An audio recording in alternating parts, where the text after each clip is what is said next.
কলিকাতা বিশ্ববিদ্যালয় BA fourth সেমিস্টারের সকল ছাত্রছাত্রী, তোমাদের যাদের বেঙ্গলি এসইসি বি1 পেপারটি রয়েছে, অর্থাৎ ব্যবহারিক বাংলা 1 তোমাদের যে সাবজেক্টটি রয়েছে, তোমাদের জন্য আজকের এই ভিডিওটি খুবই গুরুত্বপূর্ণ হতে চলেছে। কারণ আজকের এই ভিডিওটিতে তোমাদের জন্য বাছাই করা তোমাদের সম্পূর্ণ অধ্যায়ের এসসিকিউ কোশ্চেন অ্যান্সার নিয়ে আলোচনা করব। খুবই গুরুত্বপূর্ণ কিছু প্রশ্নপত্র রাখা হয়েছে, যে প্রশ্নপত্রগুলি তোমরা পরীক্ষা যাওয়ার আগে ভালোভাবে প্র্যাকটিস করে গেলে অবশ্যই তোমরা উপকৃত হবে। তাই ভিডিওটি শুরু করার আগে তোমাদের কাছে একটা রিকোয়েস্ট করব, তোমরা অবশ্যই এই ভিডিওটি তোমাদের বন্ধুর কাছে শেয়ার করে দিও এবং তোমরা যারা আমার এই চ্যানেলে নতুন আছো অবশ্যই তোমরা চ্যানেলটি সাবস্ক্রাইব করে রেখো এই ধরনের গুরুত্বপূর্ণ ভিডিও আরও পাওয়ার জন্য। চলো তোমরা প্রশ্নপত্রের উত্তরগুলি দেখে নাও। দেখো তোমরা প্রশ্নের উত্তরগুলি দেখে নাও। তোমাদের প্রথম মডিউল 1-এ তোমাদের রয়েছে প্রতিবেদন, পত্র লিখন, কাল্পনিক সাক্ষাৎকার। এখান থেকে তোমাদের যে সমস্ত প্রশ্নপত্রগুলি তোমরা পড়বে, দেখো প্রথম প্রশ্ন ছিল প্রতিবেদন কথাটির অর্থ লেখো। উত্তরটি হবে দেখো, বাংলা প্রতিবেদন শব্দের ইংরাজি অর্থ হলো রিপোর্ট।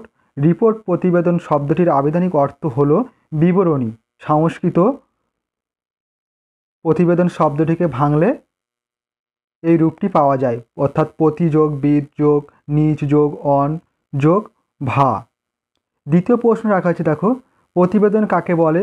উত্তরটি হবে, এটি তোমাদের 2023 সালে এসেছিল প্রশ্নটি। উত্তরটি হবে, কোনো নির্দিষ্ট বিষয় সম্পর্কে প্রয়োজনীয় তথ্য অনুসন্ধান ভিত্তিক বিবরণীকে প্রতিবেদন বলে। প্রতিবেদন বলে। 3 নম্বর প্রশ্ন, একটি ভালো প্রতিবেদনে কী কী গুণ বা বৈশিষ্ট্য থাকা দরকার। উত্তরটি হবে, প্রথমত তথ্য ও তত্ত্বের এবং সত্যের যথার্থতা থাকতে হবে।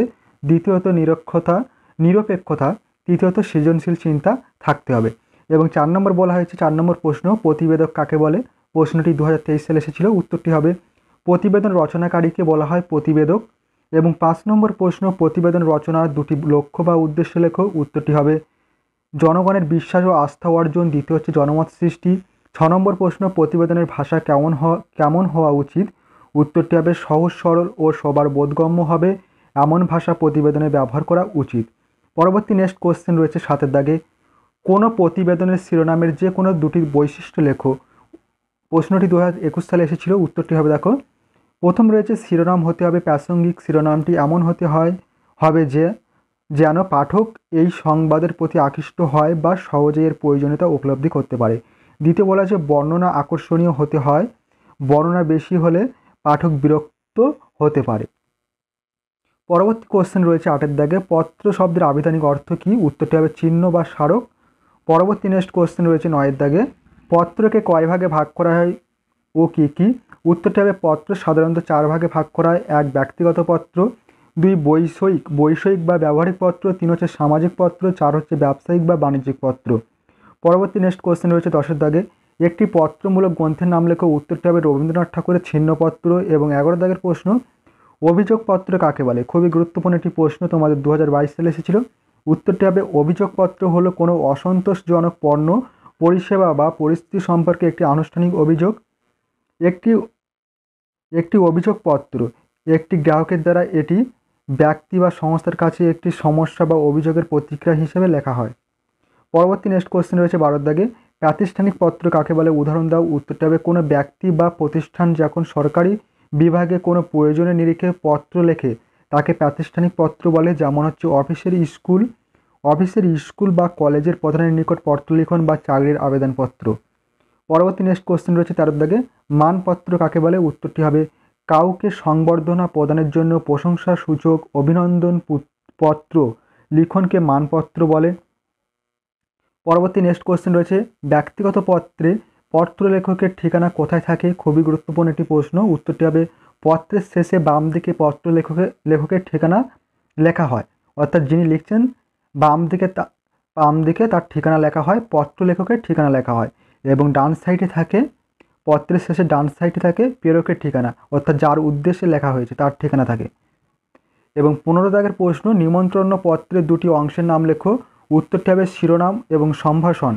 পরবর্তী নেক্সট কোশ্চেন রয়েছে 16 দাগে, বাণিজ্যিক পত্রের দুটি বৈশিষ্ট্য উল্লেখ করো। খুবই গুরুত্বপূর্ণ একটি প্রশ্ন। উত্তরটি হবে, সংক্ষিপ্ততা বাণিজ্যের অন্যতম বৈশিষ্ট্য। বাণিজ্যপত্রের অন্যতম বৈশিষ্ট্য।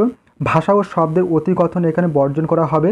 দ্বিতীয় বলা আছে, বাণিজ্যিক পত্র লেখা হতে হবে সহজ সরল ও স্পষ্ট এবং সংক্ষিপ্ত। পত্র প্রাপক যেন চিঠির মূল বক্তব্য খুব সহজে বুঝতে পারে। এবং পরবর্তী প্রশ্ন দেখো 17 দাগে রয়েছে, একটি আদর্শ পত্রে দুটি অংশের উল্লেখ করো। খুবই গুরুত্বপূর্ণ একটি প্রশ্ন। উত্তরটি হবে শিরোনাম বা পত্র লেখকের ঠিকানা ও তারিখ।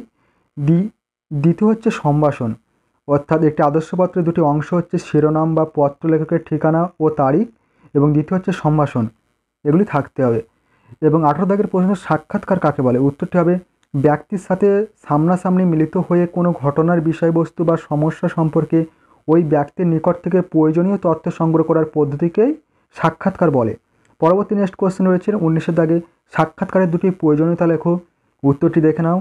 উত্তরে বলা হয়েছে সাক্ষাৎকারের মাধ্যমে সংশ্লিষ্ট বিষয়ের প্রয়োজনীয় তথ্য সংগ্রহ করা অত্যন্ত সহজ হয়। দ্বিতীয়, সাক্ষাৎকারের মাধ্যমে ব্যক্তির অন্তর্দৃষ্টি জাগরণ করা হয়। পরবর্তী নেক্সট কোশ্চেন রয়েছে 20 দাগে, প্রত্যক্ষ উপস্থিত না থেকেও কিভাবে একটি সাক্ষাৎকার নেওয়া সম্ভব হয়? উত্তরটি হবে টেলিফোনের মাধ্যমে। এবং 21 দাগের প্রশ্ন, বিশেষ প্রতিবেদন কি? উত্তরটি হবে বিশেষ প্রতিবেদন হলো কোনো একটি বিশেষ ঘটনার উপর মূল্যায়ন ভিত্তিক প্রতিবেদন রচনা।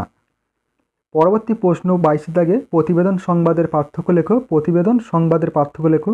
উত্তরটি হবে প্রতিবেদনের সুদূর প্রসারী সমস্যা নিয়ে আলোচনা করা হয়, অন্যদিকে সংবাদ সাম্প্রতিক কোনো ঘটনার বিবরণ দিয়ে থাকে। পরবর্তী নেক্সট কোশ্চেন 23 দাগে, প্রতিবেদন তৈরির একটি মুখ্য বৈশিষ্ট্য লেখো। প্রতিবেদন তৈরির একটি মুখ্য বৈশিষ্ট্য লেখো। উত্তরটি হবে প্রথমে শিরোনাম বা হেডিং দিতে হবে। পরবর্তী নেক্সট কোশ্চেন 24 দাগের, ব্যবহারিক পত্র কাকে বলে? 2023 সালে প্রশ্নটি এসেছিল। উত্তরটি দেখে নাও। আবেদন, নিবেদন, ব্যবসা বাণিজ্য, পরিচয়, অভিনন্দন, শোক প্রকাশ, নিমন্ত্রণ ইত্যাদি যেসব পত্রে লেখা হয় সেগুলি হচ্ছে ব্যবহারিক পত্র বা বৈষয়িক পত্র।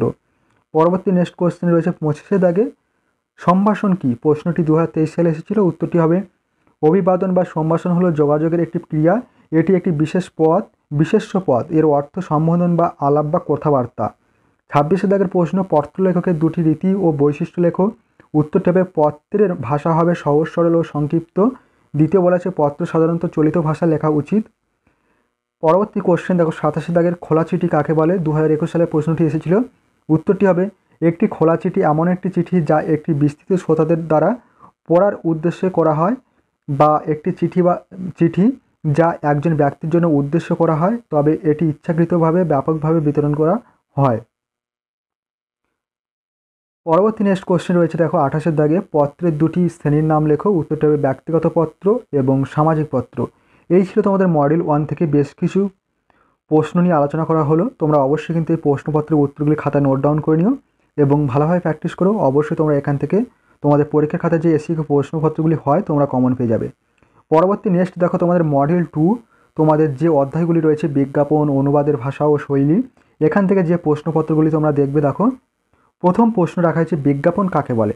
উত্তরটি দেখো, কোনো উৎপাদিত পণ্য সম্পর্কে জনসাধারণ বা ক্রেতা সাধারণকে ব্যবসায়িক উদ্দেশ্যে বা জনস্বার্থে প্রচারিত করার জন্য যে সমস্ত পরিকল্পনা গ্রহণ করা হয় তাকে বিজ্ঞাপন বলে। এবং দ্বিতীয় প্রশ্ন, বিজ্ঞাপন রচনার দুটি নিয়ম লেখো। উত্তরটি হবে বিজ্ঞাপন রচনার সময় জনসংযোগের কথা মাথায় রাখা দরকার। 2, কুরুচিকর অশ্লীল শব্দ পরিহার করতে হবে। এবং 3 নম্বর বলা হয়েছে বিজ্ঞাপন মাধ্যম কী ও কয় প্রকার? উত্তরটি হবে বিজ্ঞাপন প্রকাশ করার জন্য ক্ষেত্র বা মাধ্যমকে ব্যবহার করা হয়ে থাকে বিজ্ঞাপনের মাধ্যম বলে। অর্থাৎ বিজ্ঞাপন প্রকাশ করার জন্য ক্ষেত্র বা মাধ্যমকে ব্যবহার করা হয় তাকে বিজ্ঞাপনের মাধ্যম বলে। এটি সাধারণত 3 প্রকারের, যেমন 1, দৃশ্যের সাহায্যে প্রকাশিত বিজ্ঞাপন, 2, শ্রাব্য বিজ্ঞাপন, 3, দৃশ্য ও শ্রাব্য বিজ্ঞাপন, দৃশ্য শ্রাব্য বিজ্ঞাপন। পরবর্তী নেক্সট কোশ্চেন রয়েছে 4 দাগে, দৃশ্য শ্রাব্য বিজ্ঞাপন কাকে বলে? উদাহরণ দাও। উত্তরটি হবে যে বিজ্ঞাপন দেখা যায় ও শোনা যায় তাকে দৃশ্য শ্রাব্য বিজ্ঞাপন বলে, যেমন টেলিভিশন। এবং পরবর্তী প্রশ্ন 5 দাগে, একটি দৃশ্য শ্রাব্য গণমাধ্যমের নাম লেখো। 2022 সালে প্রশ্নটি এসেছিল। উত্তরটি হবে টেলিভিশন। পরবর্তী প্রশ্ন দেখো 6 দাগে রাখা হয়েছে, দূরদর্শন প্রথমে কবে বিজ্ঞাপন শুরু হয়? দূরদর্শনে প্রথম কবে বিজ্ঞাপন শুরু হয়? উত্তরটি হবে দূরদর্শনে প্রথম বিজ্ঞাপন শুরু হয় 1964 সালে। এবং 7 দাগের প্রশ্ন, শ্রেণীবদ্ধ বিজ্ঞাপন কাকে বলে? প্রশ্নটি 2022 সালে এসেছিল। উত্তরটি হবে শ্রেণীবদ্ধ বিজ্ঞাপন বলতে বিজ্ঞাপনের একটি রূপকে বোঝায় যেগুলি সাধারণত দৈনিক সংবাদপত্র, সাময়িকীর কাগজে মুদ্রিত বা আন্তর্জালে প্রকাশিত সংস্করণগুলিতে প্রায়শই দেখতে পাওয়া যায়। পরবর্তী নেক্সট কোশ্চেন 8 দাগে, শ্রাব্য বিজ্ঞাপন কাকে বলে? উদাহরণ দাও। উত্তরটি হবে শুনে শুনে যে বিজ্ঞাপন উপলব্ধি করতে হয় তাকে শ্রাব্য বিজ্ঞাপন বলে, যেমন বেতার বিজ্ঞাপন, যেমন বেতার বিজ্ঞাপন, এখানে হবে বেতার বিজ্ঞাপন। পরবর্তী নেক্সট কোয়েশ্চেন রয়েছে 9 দাগে দৃশ্য বিজ্ঞাপন কাকে বলে, উদাহরণ দাও। উত্তরটি হবে যে বিজ্ঞাপন শুধু দৃষ্টি নির্ভর বা চোখে দেখা যায় মাত্র তাকে বলা হয় দৃশ্য বিজ্ঞাপন, যেমন সংবাদপত্র। পরবর্তী নেক্সট কোয়েশ্চেন রয়েছে 10 দাগে মাইকের মাধ্যমে প্রচার কী ধরনের বিজ্ঞাপন, প্রশ্নটি 2022 সালে এসেছিল। উত্তরটি হবে দৃশ্য শ্রাব্য বিজ্ঞাপন। এবং 11 দাগের প্রশ্ন ভাবানুবাদ কাকে বলে, খুবই গুরুত্বপূর্ণ একটি প্রশ্ন, 2022 সালে এসেছিল। উত্তরটি হবে ভাবানুবাদ কথার অর্থ হলো ভাব অনুসারে অনুবাদ, যে অনুবাদ করার জন্য মূল রচনার প্রতিশব্দ প্রতিটি বাক্যের হুবাহু অনুবাদ করা হয় না, রচনাটি আগাগোড়া ভালোভাবে পড়ার পর মূল ভাব বা বক্তব্যটি নতুনভাবে রচনা করা হয়, তাকে ভাবানুবাদ বলে। পরবর্তী প্রশ্ন 12 দাগে অবাণিজ্যিক বিজ্ঞাপন কাকে বলে, উদাহরণ দাও।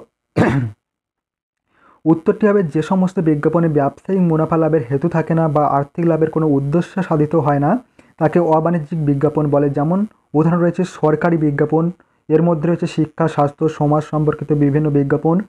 এবং দ্বিতীয় রয়েছে ব্যক্তিগত বিজ্ঞাপন, কারোর জন্মদিন, পাত্রপাত্রী চাই, নাম পদবি পরিবর্তন প্রভৃতি শ্রেণীর বিজ্ঞাপন।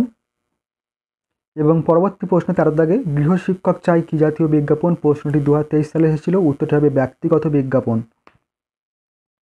পরবর্তী নেক্সট কোশ্চেন 14 দাগে রয়েছে বাণিজ্যিক বিজ্ঞাপন কাকে বলে, উদাহরণ দাও। উত্তরটি হবে ব্যবসায়িক প্রয়োজন বা উদ্দেশ্য সাধনের জন্য যে বিজ্ঞাপন তৈরি করা হয় তাকে বাণিজ্যিক বিজ্ঞাপন বলে, যেমন কোনো কোম্পানির উৎপাদিত পণ্যের বিজ্ঞাপন। এবং 15 দাগের প্রশ্ন অনুবাদের মূল বৈশিষ্ট্য কী, উত্তরটি হবে বিশ্বজুড়ে নতুন তথ্য, জ্ঞান এবং ধারণা ছড়িয়ে দেওয়ার জন্য অনুবাদ প্রয়োজন হয়। এই ছিল তোমাদের মডেল 2 থেকে সম্পূর্ণ অধ্যায়গুলি থেকে মাত্র কয়েকটি প্রশ্ন। তোমরা অবশ্যই কিন্তু এই প্রশ্নপত্রগুলি উত্তর খাতায় নোট ডাউন করে নিও। এবার চলো দেখে নাও তোমাদের মডেল 3। মডেল 3তে তোমাদের রয়েছে গবেষণা, তথ্য সংগ্রহ, উদ্ধৃতি প্রয়োগ ও কপিরাইট আইন, এবং পাদটিকা ও প্রান্তটিকা, সূত্র নির্দেশ, গ্রন্থপঞ্জি ও নির্ঘণ্ট। এই অধ্যায়গুলি রয়েছে।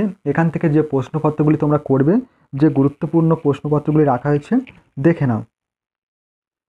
প্রথম প্রশ্ন রাখা হয়েছে, দেখো এখান থেকে, গবেষণা কাকে বলে, উত্তরটা হবে কোনো নির্দিষ্ট বিষয় সম্পর্কে প্রাসঙ্গিক তথ্য সংগ্রহের জন্য বৈজ্ঞানিক ও সুসংবদ্ধ অনুসন্ধানই হলো গবেষণা।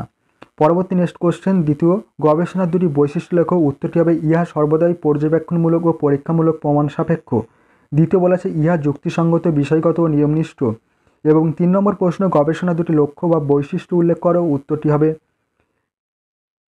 শিক্ষাক্ষেত্রে নতুন জ্ঞান তত্ত্ব সূত্র সৃষ্টি করা। দ্বিতীয় হচ্ছে শিক্ষাক্ষেত্রে প্রচলিত জ্ঞান তত্ত্ব ও সূত্র পুনর্মূল্যায়ন করা।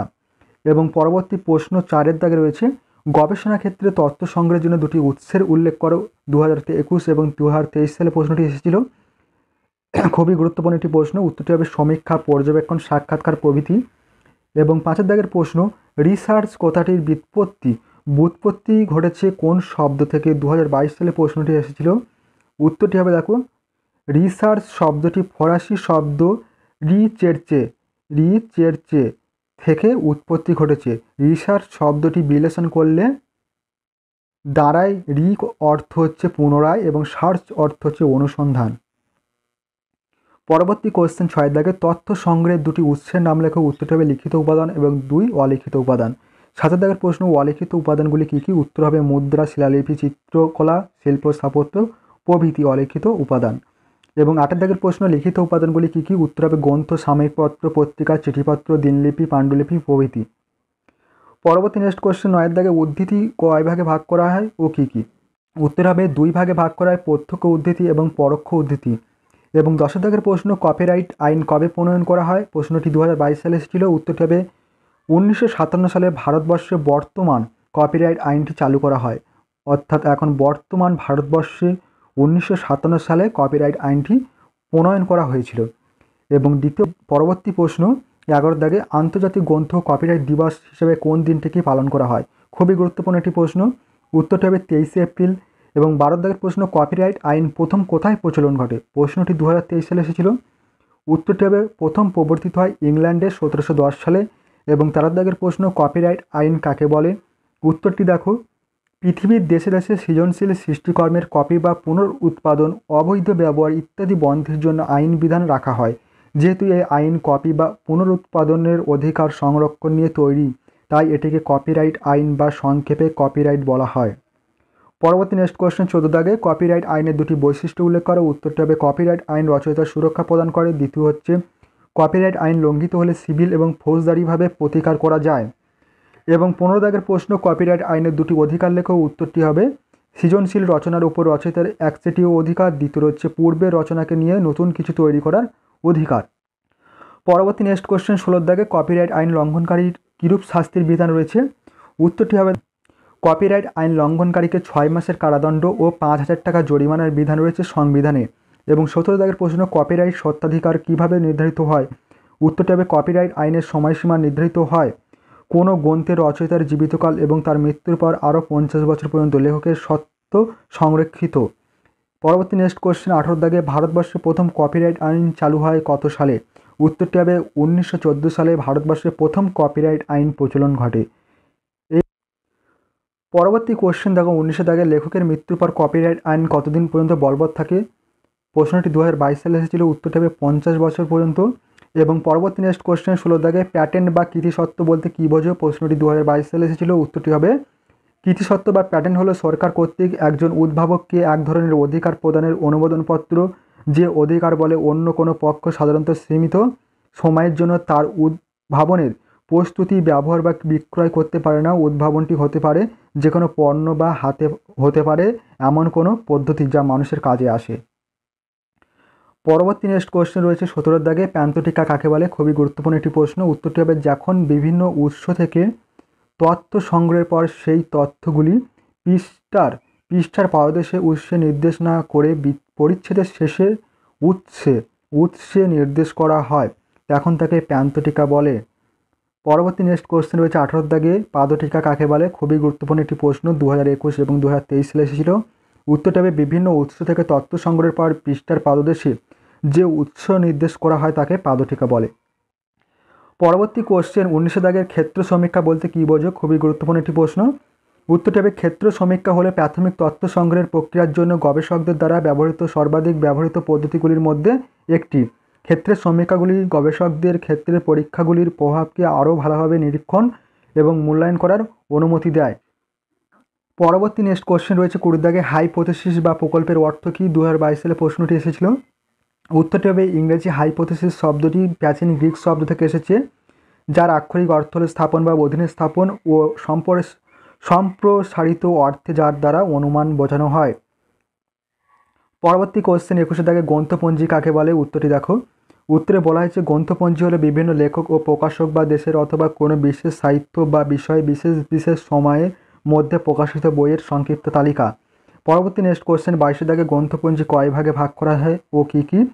উত্তরটি হবে সাধারণ অর্থে গ্রন্থপঞ্জিকে 3 ভাগে ভাগ করা হয়। প্রথম রয়েছে বিষয় গ্রন্থপঞ্জি, দ্বিতীয় হচ্ছে শিরোনাম গ্রন্থপঞ্জি, তৃতীয় হচ্ছে লেখক গ্রন্থপঞ্জি।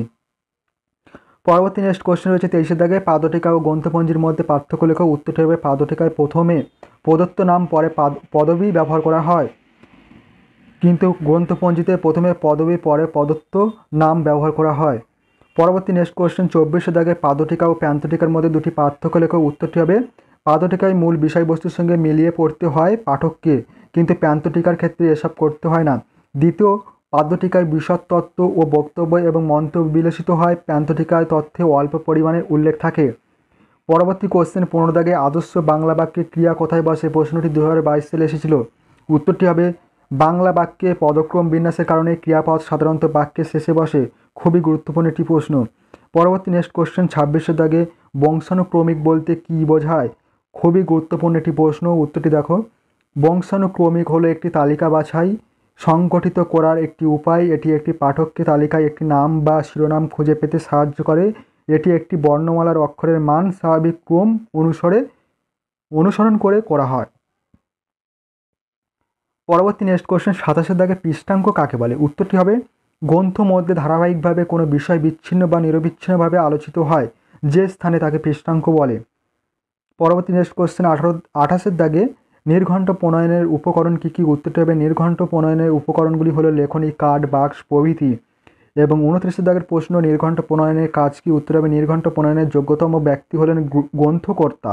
তার অন্যতম কাজ হলো সমস্ত নির্ঘণ্টগুলোকে সঠিকভাবে প্রণয়ন করা। এবং 30 দাগের প্রশ্ন, নির্ঘণ্ট কখন ব্যবহার করা হয়? উত্তরটি হবে অ্যাপেন্ডিক্স এর পর নির্ঘণ্ট ইন্ডেক্স আসবে এবং এটা বর্ণের ক্রমানুসারে লিখিত হয়। এবং 31 দাগের প্রশ্ন, বিদ্যাসাগরের ভ্রান্তিবিলাস কোন গ্রন্থের অনুবাদ? উত্তরটি হবে শেক্সপিয়ারের কমেডি অফ এরোস গ্রন্থের অনুবাদ। এবং 32 দাগের প্রশ্ন, নির্ঘণ্ট গবেষণামূলক গ্রন্থের কোন অংশে থাকে? উত্তরটি হবে শেষ অংশে। 33 দাগের প্রশ্ন, গ্রন্থপঞ্জিতে সংবাদপত্রের নাম কিভাবে উল্লেখ করা হয়? উত্তরটি হবে গ্রন্থ নাম ও লেখকের নামের পরে। এবং 34 দাগের প্রশ্ন, পাণ্ডুলিপি কী? উত্তরটি হবে পাণ্ডুলিপি হলো একটি অটোগ্রাফ বা একটি কাজের অনুলিপি যা একজন লেখক, সুরকার বা অনুলিপিকার দ্বারা লিখিত হয়। এবং 35 দাগের প্রশ্ন রয়েছে, সমীক্ষা গবেষণা কি? খুবই গুরুত্বপূর্ণ একটি প্রশ্ন। উত্তরটি হবে সমীক্ষা গবেষণা হলো একটি পরিমাণগত গবেষণা পদ্ধতি যা উত্তরদাতাদের একটি সেট থেকে ডেটা সংগ্রহের জন্য ব্যবহৃত হয়।